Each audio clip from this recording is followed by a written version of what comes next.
Paula with Hillbilly Orchids. Welcome back to my channel. Hey, I wanted to talk to you guys. Once again, I want to ask you, please, please, please, go over and smash that subscribe button. Because we're so close, you guys. We're so close. We're so close to that 1,000 mark, and I've got the giveaway stuff getting lined up, so I'm really excited about getting this really going. So please, please, please run over there, smash that subscribe button. And if you know anybody, a friend or family member, you could say, hey, could you go subscribe to this person? I'd appreciate it. I've had Jean, she actually did that for me. She's like, I've had a couple family members subscribe, and I really appreciate that, guys. I mean, that was like the sweetest thing ever. And I just can't explain how much I appreciate that. And it's helped so much. I've really jumped, quite a bit here in the last past month. It's just amazing. So, on to what we're doing here.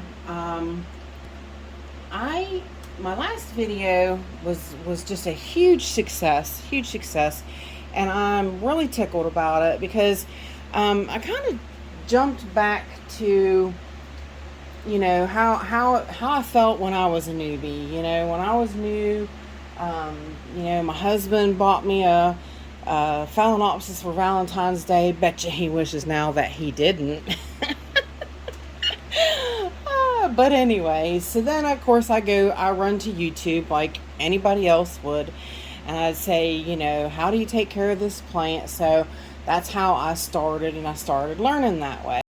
Well, then, of course, I've told you before, my first batch, I got really excited, and it made me buy more.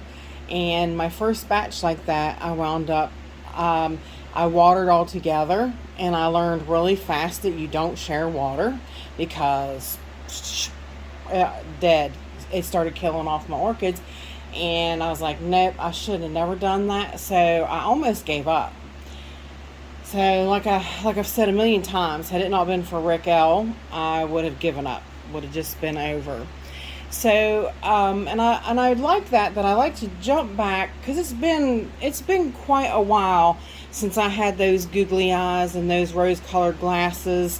I can't really say the rose-colored glasses because I'm like everybody else. Pretty bloom must have, you just can't help it. I mean, some of these plants, just look at them. So you're just like, I gotta have that.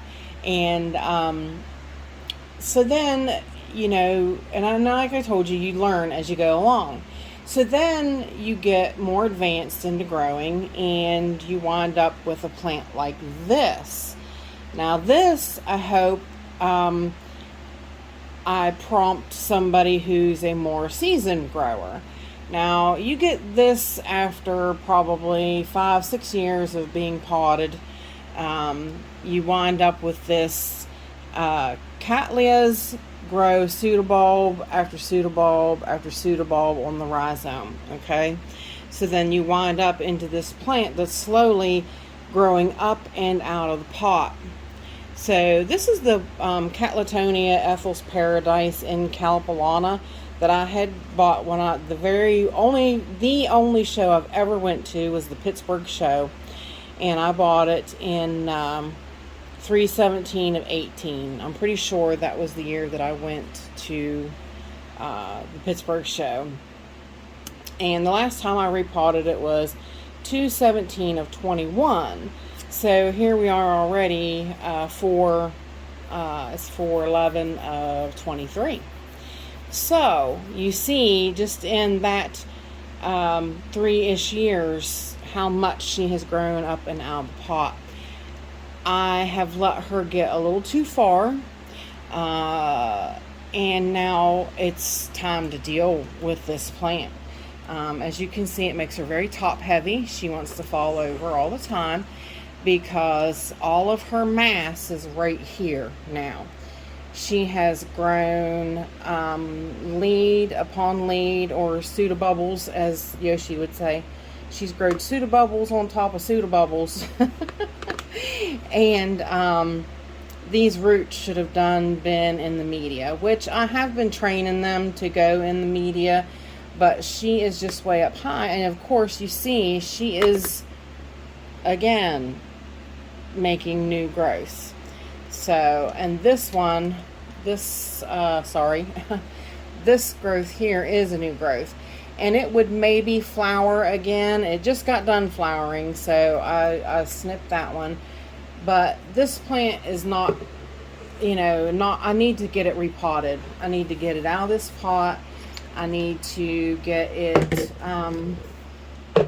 redone. As you can see, most of the roots are out of the pot now. These older roots have done, disintegrated, died off, or what have you. But I'll probably be cutting the back portion of this, the older portion of this plant off, and we'll probably go ahead and plant the upper portion, but we'll see what happens. So let's pull her up out of here and see what's what. Now, she's in a coconut husk bark perlite mix. So she likes that mix. She's done very well with it, and I will probably go ahead and keep her at that. So let's yeah, that smell, I can smell the oldness of the media. These here are all very good roots, so I'm not going to mess with them too much. You can see she's wanting to separate already. You can see this was an old pot section right here from the older roots. So I'm going to lay her down, and I do have let me see my alcohol. Definitely going to sterilize the cutters with 91% alcohol. That's what I use. Okay, let them air out just a minute. And like I said, I pretty much so can see already where she's wanting to give and split is right here. You can see. Sometimes you can tell they have a weak point where they themselves want to go ahead and let loose. So just that easy. Easy peasy lemon squeezy. I hope everybody's having a fantastic day. I hope everybody had a super Easter. I had a very good Easter. Me and my husband, we had an exceptional dinner. I cooked a very nice dinner for him. We sat down and ate a very good dinner for together, and it was just a really, really, really fantastic time. So I hope everybody else had just as great a time. Now, what I'm probably going to do is I'm sure you probably can't see that, but we will scoot it in here. That is Fusarium Clean, so that is nice. She looks really good. This is a back section, and probably what I will do is I will go through these roots and everything. And like I said, you can tell this was an old potted up section of where she was potted. Being a back division, I don't know what she'll do, but I might just go ahead and pot it up, and if she takes off, then it might be a gift plant for somebody. Ethel's Paradise is a beautiful, beautiful, beautiful Chantilly Lace Twinkle mix, cross mix. Listen to me. I'm thinking of mix because I gotta mix up my fertilizer for tonight. Water this weekend. This is the weekend to water. Removing all these because her pseudobulbs get long and lanky, so she has lots of tie-offs. definitely a dead old bulb. So hang tight 1 second and I will be right back. This channel is sponsored by the Orchid Supply Store. It is literally your one-stop shop for anything and everything you could possibly need orchid related. And they even sell orchids. Use my name code Hillbilly in the code section for a 12% viewers discount. So go check them out, y'all. Alright, you guys, we are back. I am back. I don't know who's we. Again, me and the mouse in my pocket, I guess. I am sponsored by the Orchid Supply Store, and everything that we are using is Orchid Supply Store media. Okay, we are using Orchiada bark. We're using the 18 millimeter Orchiada. I think it's Power Plus. We are using treated coconut husk chunks, which I treat myself. They don't come from the Orchid Supply Store treated, but I treat it myself. It is, I have videos linking, I can link you to the videos how to make your own. Then we have the coarse popcorn perlite, and of course the charcoal, all from the Orchid Supply Store. And the pot is from Orchid Supply Store as well. Now what we're going to do is we're kind of going to bend her a little bit because those roots are so long. So we're going to make sure everybody's in here. And you see how it's kind of cupped and kind of empty right here? Now I'm going to show you a secret of what I kind of do sometimes when you have these big, long, massive roots like this. I'm going to put her in the pot. Let me see if you guys can be able to see this better. I'll go down and look at the pot. Now, I'm going to kind of lean her forward, okay? I have the roots touching at the bottom. You see? I'm going to grab a handful of media. I'm going to put it right in that hole, that cubby hole, okay? Then I'm going to kind of make sure it's good and full. Then I'm kind of going to press down just a little bit so that those roots, are bowing a little bit. Because like I said, if not, we're going to be putting her into a very large pot. And you guys, she doesn't need a huge pot, not right now. And plus, we want to give her some more room to grow to the front of this pot again, okay? So hopefully you can see that. Now I'm kind of pushing everything back against this side because of course this is the front sides where she's growing from. So then we're going to add everything to the front here. Okay, this is a 6-inch pot, I believe. I'm pretty sure it is. It's a full, complete, total 6-inch pot. Kind of press down the medias. There's nothing in the front here root wise, so we want to make sure it's good and snug. Yeah, I left those go too long. I did Francis Fox the same identical way, and I shouldn't have. So Francis Fox is another one that we're going to be working on the same way because she's also grown up and out of the pot and gotten top heavy. So I shouldn't have allowed it to get that top heavy like that. Neither plant. I should have done this a long time ago. Francis Fox kept blooming though, and I didn't want to disturb the blooms. Of course, I wanted to see her bloom, and you see this gap and hole down here.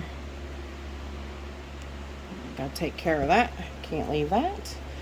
Yeah, every time she would bloom, I'd be like, oh, I want to see the blooms. I don't want to repot right now, because then, you know, repotting can, and most generally does, disturb your bloom cycle. So, and I'm like, this one already bloomed, and so I'm okay if this other new bloom or this other new growth don't bloom. I'm okay with that. So I won't be that upset by missing a bloom cycle on her. But Francis Fox, her bloom, her spike blasted because of stinking thrips. so it's already done for. So I cut her spike. So now is the time to go ahead and fix her. Since she won't get to bloom, now's the time to fix her. Yeah, daggone thrips. Daggone thrips. Oh, those stupid bugs, I hate them. But we are kicking their butts. Remember last week we went ahead and we treated with some systemic big guns. Well, we're going to do that again this week. I'll go over it again with you guys this week. So get ready, because we're going to get out the big guns and we're going to go thrips hunting again. Well, we're going to go all out bug hunting. I'm tired of the bugs. I'm tired of playing. We went full systemic so that we can get rid of them. All right, now there is.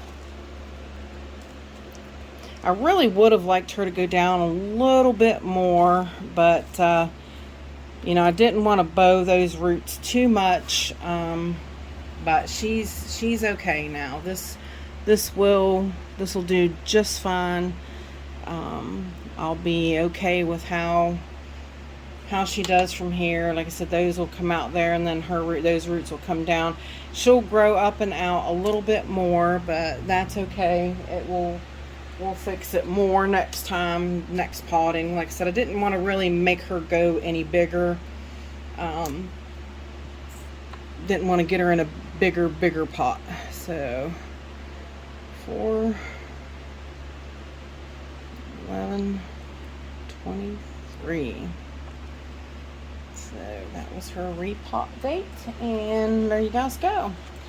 So yep, we live and we learn, and this is her new start over, and she'll probably still fit right back in this mask. Yep, beautiful.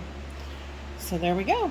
Repotted Ethel's Paradise, and we'll get ready to do Francis Fox. So with that said, I appreciate all you beautiful, wonderful people stopping by and hanging out with me. And bye for now, y'all, till we meet again.